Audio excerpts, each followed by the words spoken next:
नमस्कार साथियों, कैसे हैं आप सभी लोग? उम्मीद है कि सभी लोग अच्छे होंगे, मस्त और तंदुरुस्त होंगे। आप लोग अपना और अपनी पढ़ाई का ध्यान बहुत अच्छे से रख रहे होंगे। मैं मिथुन आप सभी लोगों का साथियों स्वागत करता हूं आपके अपने इस प्लेटफॉर्म पर जिसका नाम है एग्जामपुर। हम लोग हैं मेरे प्यारे साथियों कलम से क्रांति तक। जैसे कि आप सभी लोगों को पता है और आप लोग बहुत सारा प्यार मुझे दे भी रहे हैं। हम लोग उत्तर प्रदेश स्पेशल यानी कि यूपी स्पेशल की कुछ चीज़ों को, कुछ-कुछ टॉपिक को, कुछ-कुछ पॉइंट को, चाहे वो जिला दर्शन की सीरीज़ हो, चाहे वो इंपॉर्टेंट टॉपिक की सीरीज़ हो, मैं लेकर आपके बीच में आता हूँ। आप लोग बच्चों समय-समय पर उन वीडियोज़ को देखते रहिएगा, है ना? वो वीडियो साथियों आप पूछेंगे कहाँ मिलेंगी, तो हमारे एग्जामपुर के ऑफिशियल यूट्यूब चैनल की जो वीडियो वाला सेक्शन आता है, आपको वो वीडियो वहाँ पर देखने को मिलेंगी।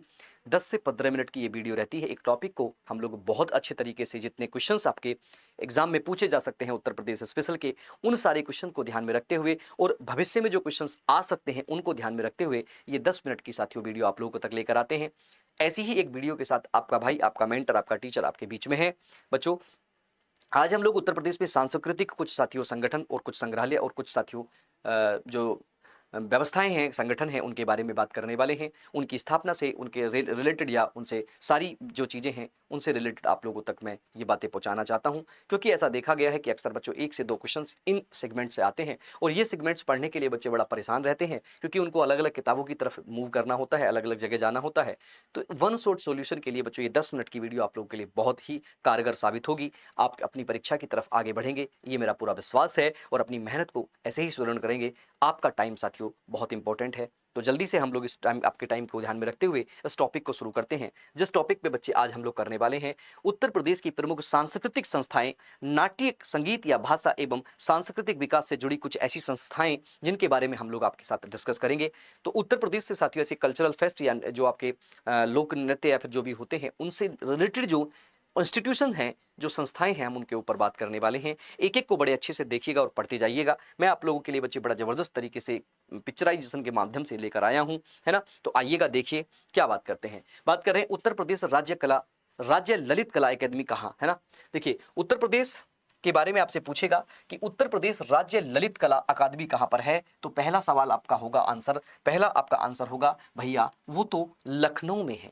उत्तर प्रदेश राज्य ललित कला एकेडमी सैकड़ों बार आपकी परीक्षा में पूछी गई है। कहां पर है बच्चों? लखनऊ में है। ये पिक्चर देख रहे हैं, ये ललित कला एकेडमी उत्तर प्रदेश की ही है। आइएगा आगे बात करते हैं। इसकी स्थापना कब हुई है बच्चों? उत्तर प्रदेश राज्य ललित कला एकेडमी जो कि लखनऊ में है, उसकी स्थापना कब हुई? तो कहेंगे भैया उनकी उसकी स्थापना 1962 में हुई है। और ये सवाल भी आपसे पूछा गया है और पूछा जाएगा, आगे भी पूछा जाएगा, है ना? स्थान लखनऊ ही आ जाता है।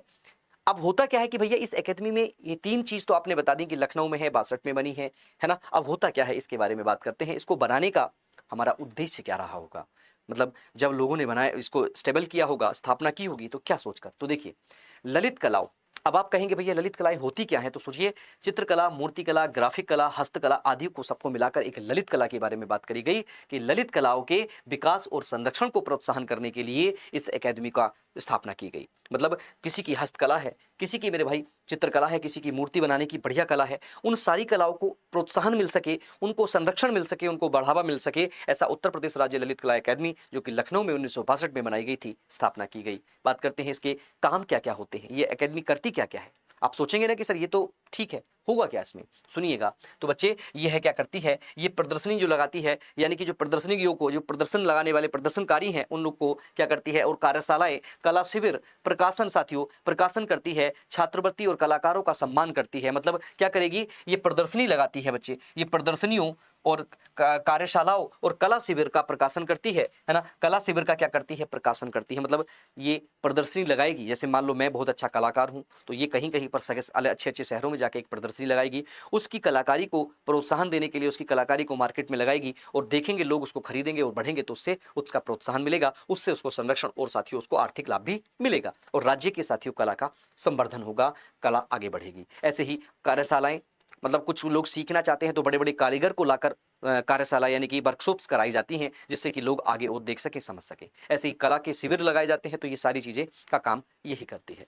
इससे रिलेटेड कुछ मुख्य 1-2 व्यक्तित्व का नाम हम आपको बता देते हैं, क्योंकि कई बार पूछ लिया था किससे रिलेटेड है कौन। तो देखिए, प्रमुख व्यक्तित्व कौन है, तो कह रहे हैं प्रमुख व्यक्तित्व है बच्चों पंडित राम प्रसाद मिश्र और के हेडगेयर साथियों प्रारंभिक संरक्षक हैं इसके, तो इनके बारे में भी आपको याद रखना होगा। तो ये पूरी आपकी राज्य ललित कला एकेडमी, ऐसे करके आप पढ़ेंगे तो आपको आनंद होगा बच्चों, आपका सही सिस्टम होगा। नंबर 2 पर बात करते हैं, भारतीय हिंदू नाट्य अकेदमी। भारतीय हिंदू नाट्य अकेडमी बच्चों उत्तर प्रदेश के कहाँ पर है, तो कहेंगे लखनऊ में है भैया, ये भी लखनऊ में है ये भी। इसकी स्थापना भी बच्चों 1962 में ही होती है और ये भी लखनऊ में ही है। तो इसका काम क्या होता है नाट्य अकेडमी का, तो बच्चों रंगमंच यानी कि थिएटर की शिक्षा, रंगमंचों की शिक्षा जो अब हमारे भारत से साथियों लगभग, भारत से ही नहीं मैं कहता हूं अब हमारी संस्कृति से लगभग लगभग साथियों वो क्या होती जा रही है, कम होती जा रही है, खत्म नहीं हुई है लेकिन कम होती जा रही है।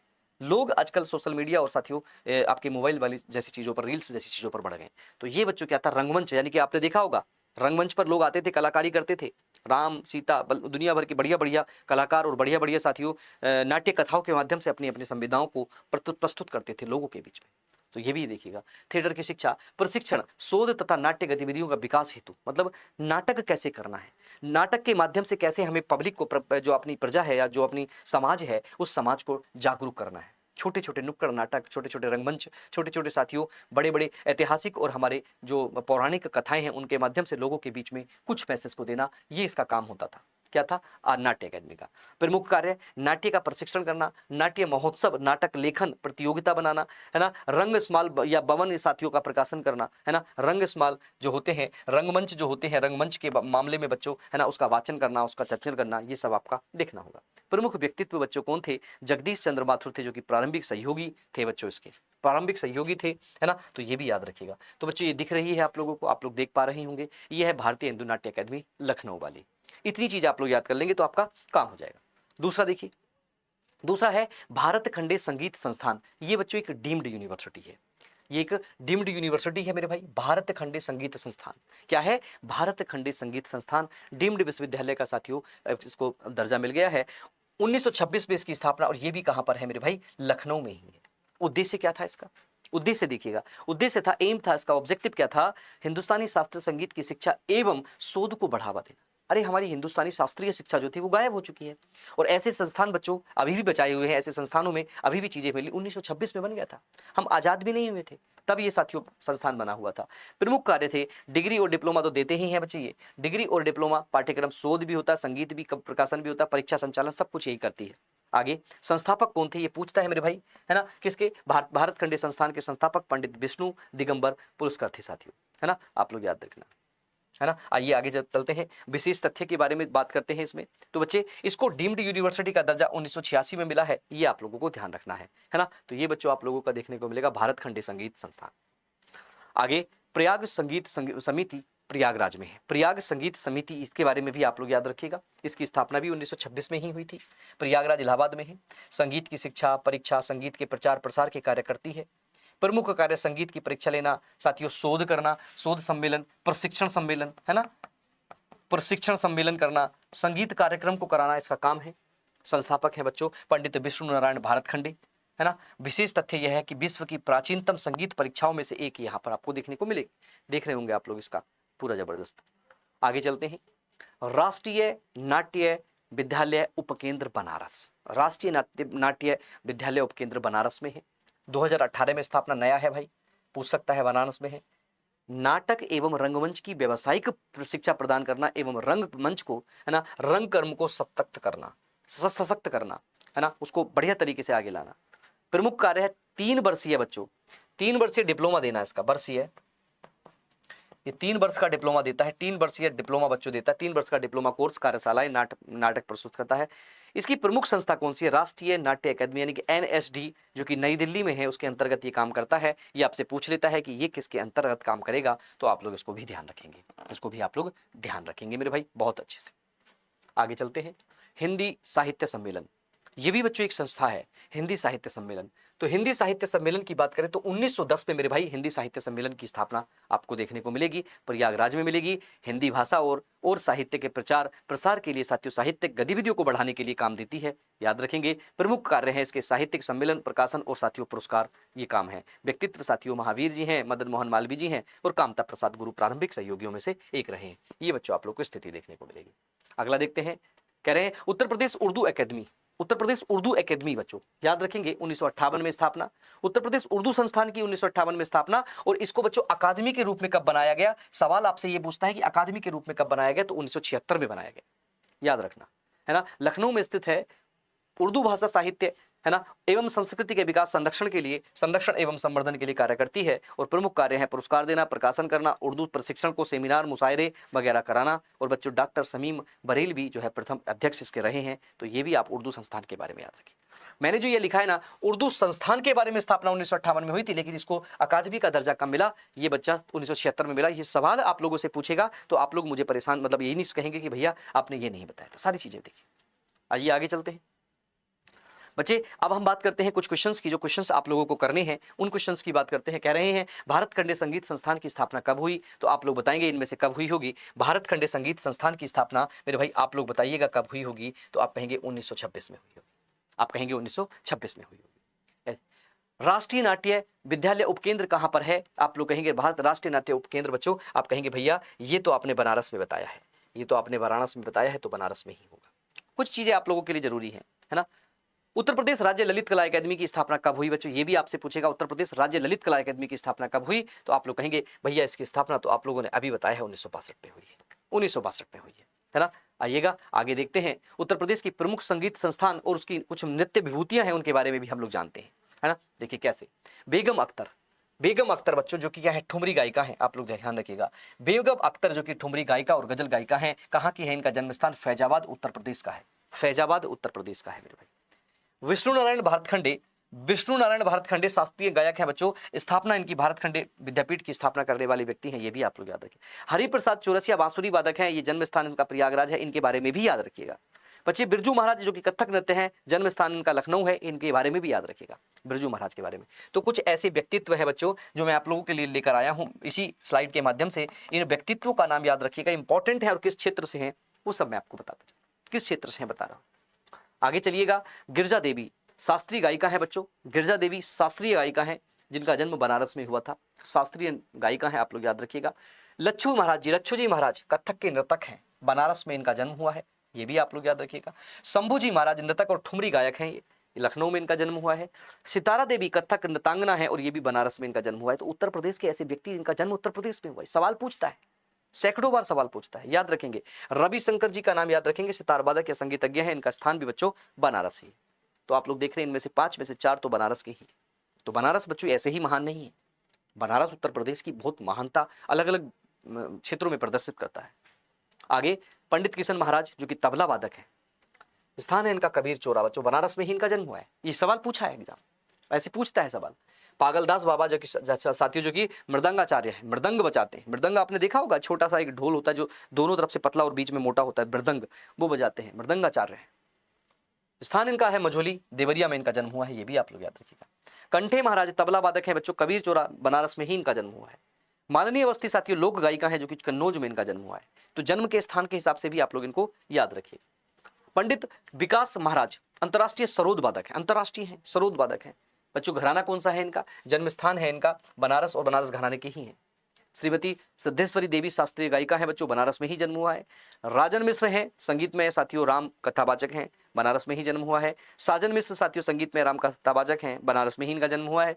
तो आप कहेंगे सर बनारस में इतने सारे लोग दे दिए आपने, मैं कहूँगा हाँ दे दिए, हाँ भैया दे दिए।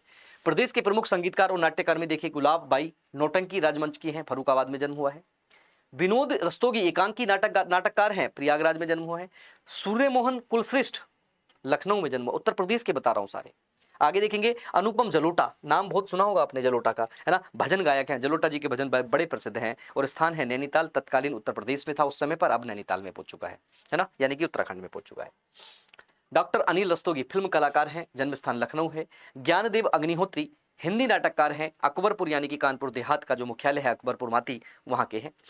हीरालाल यादव साथियों लोक गायक हैं, बनारस के हैं, हीरालाल है ना, बनारस के हैं मेरे भाई, ये भी आप लोग देखिएगा, है ना। तो ये सारी चीजें बच्चों आप लोगों को देखकर कैसी लगी होंगी, ये जितने भी हमारे कवि हैं, शास्त्रीय व्यक्ति हैं, उनके जो संस्थानों के जो भारत उत्तर प्रदेश में जन्म जिनका हुआ है, उन सब के बारे में ये पूरी की पूरी वीडियो बच्चों आप लोगों को याद रखनी होगी, है ना। और अच्छे से बच्चों अभी भी एक मौका है आप लोगों के पास, एक मौका आपके पास है, ऐसी ही बहुत सारी चीज़ों को आप लोग हमारे साथ मिलकर पढ़ सकते हैं, है ना। हमारे इस सहायता बैच से, सहायता बैच आप लोगों के लिए बहुत अच्छा बैच है, आप इसको बच्चों अभी के अभी जाकर अवेल कर सकते हैं। कहाँ से, हमारी एग्जामपुर की जो ऐप है, एग्जामपुर की जो ऑफिशियल ऐप है मेरे भाई, एग्जामपुर ऑफिशियल एप्लीकेशन पर आप लोग जाइएगा और वहाँ पर बच्चों पेड वाले कोर्स में आपको जाना होगा, पेड वाले कोर्स में, और वहाँ पर बच्चों 499 रुपये में, है ना, 499 में आपको लाइफ टाइम वैलिडिटी मिल रही है। और लाइफ टाइम वैलिडिटी मिल किसी रही है बच्चे, मिल रही है यूपी ट्रिपल एससी की पैट की तैयारी, police constable, SI, home guard, Delhi police, Delhi constable police, SSC, MTS, GD, NTPC, group D, इतने सारे में से किसी भी एग्जाम की तैयारी कर रहे हैं आप लोग, तो हमारे साथ आप लोग जुड़ सकते हैं 12 जुलाई तक, है ना, यानी कि 3 दिन हमारे पास बचे हुए हैं। आज 8 जुलाई है, 4 दिन बाद हम खत्म हो जाएंगे। इसमें क्लासेस 24 जून से स्टार्ट हो गई हैं, कुछ क्लासेस बच्चों हो चुकी हैं, तो आप उनको रिपोर्टेड देख सकते हैं। लेकिन ये क्लास क्या है, देखिए आपको पैट में हिंदी पढ़नी है ना, आपको यूपीएसआई में कुछ और पढ़ना है, आपको दिल्ली में कुछ और पढ़ना है, दिल्ली पुलिस में, तो सारे बैच एक साथ मिल जाएंगे आपको, सब में इनरोलमेंट मात्र 499 रुपये में। आपको अलग अलग नहीं खरीदना पड़ेगा कि पैट का कोर्स अलग से खरीद लो, इसका कोर्स अलग से खरीद लो, उसका अलग से खरीद लो। वन शॉट सॉल्यूशन एग्जामपुर आपके पास लेकर आया है ये सहायता बैच, 499 रुपये का है। मुझे लगता है बच्चों इससे अच्छा कोई आप लोगों के लिए हो नहीं सकता कि एक एग्जाम के, क्योंकि हमें पता है उत्तर प्रदेश नहीं पूरे भारत में, उत्तर प्रदेश नहीं पूरे भारत में बच्चों जो बच्चे तैयारी करते हैं वो 1-2 बच्चों को छोड़, 2-4% को छोड़कर बाकी हमें 3-4 एग्जाम देने पड़ते हैं। जो जिसकी एग्जाम की तैयारी हम करते हैं कि केवल एक एग्जाम पे हम लोग नहीं डिपेंड हो सकते, क्योंकि अनियमितताएं वगैरह वगैरह होती हैं, तो इतनी इसलिए इस सारे एग्जामों की तैयारी करने वाले व्यक्ति एक ही होते हैं। लगभग 70% 75% कॉमन बच्चे होते हैं जो सब एग्जाम्स में बैठते हैं। तो अलग अलग कोर्स ना खरीदना पड़े, इसलिए सहायता बैच आया है, आप लोग इसको ले लीजिएगा। ठीक है बच्चों, आज के लिए इतना ही काफ़ी। अच्छा कैसा लगा ये वीडियो जरूर बताइएगा। अगर अच्छा लगा तो बच्चों ऐसे ही और छोटी छोटी वीडियो के साथ मिलता रहूँगा। ये वीडियो आपको एग्जामपुर ऑफिशियल यूट्यूब चैनल पर के वीडियो वाले सेक्शन में मिलेगी, आप लोग उसको देखिएगा। थैंक यू बच्चों, अपने माता पिता का ध्यान रखिएगा, अपना ध्यान रखिएगा, स्वस्थ रहिएगा, मस्त रहिएगा, सिलेक्शन की ओर बढ़िएगा। जय हिंद।